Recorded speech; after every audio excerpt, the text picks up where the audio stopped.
برانی بەڕێزم ئێمە ڕوە ڕووی شەڕێکی سەفەوی زۆر قورسەبین واش نەزانن ئەوانی کە لەم چەند ڕۆژەیە ئاڵێن مادام ئەلبوو کەمالی کرد خەتە استراتیجەکەی باست دەکرد کە ئەدوێت سنە سلێمانی هەولێر بۆ قامیشلو ئەنجا لێەوە بڕوا بەرەو تەرتوس و بانیاز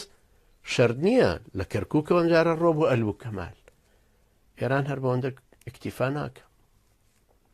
ئێرانەوە ناوچەکەی زیاتر دەستکەوێت وە زۆر شەریسیش دێتە شەڕەکەەوە باش سەرباری ئەو هەموو شتە ئەنجا برانی بەڕێزم تەفسیلی ناوێت چونکە ئێوە خۆشتانی خوێندنەوە هەندێکیشتان بەرگوێکەوە بەڵام بەداخەوە ئەوەی کە بەرجۆمان نەکەوتووە جارێەوە ئەوەی ئەسرار و دوایی دەرەکەوێتەوە ئەساتەکەی گەورەترە 35 ڕۆژە لانی کەم 35 اتیفاقیان پێ کردو یەکێک لەو اتیفاقە زۆر سەیرانەی کە کردویان و پیان وتون ئەڵێ ئەبێ ئەو کەسانەمان تەسلیم کەن کە ئیدارەی مزاهرەکانی ئەهلی سوننەیان کردووە لە ئەمبار یا لە فەلوجە یا لە بەغدا و ئێستاش لە هەولێر ئەبێ وانەمان تەسلیم کەنەوە لەو ڕۆژەوەی عەبادی وا داواکە هەندێک لەوانە ئێستا هاتوون لە ئەستەمبوڵەژی ئەترسن لەوەی مەسعود بەرزانی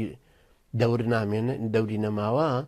وەکو عەشایریش لە خۆیان ناگرێ نیچر بەرزانی ڕازی بوو بۆ یشتی مامی هەڵوەشێنێتەوە ڕازیش بێ بەمانە ئەمانە تەسلیم کات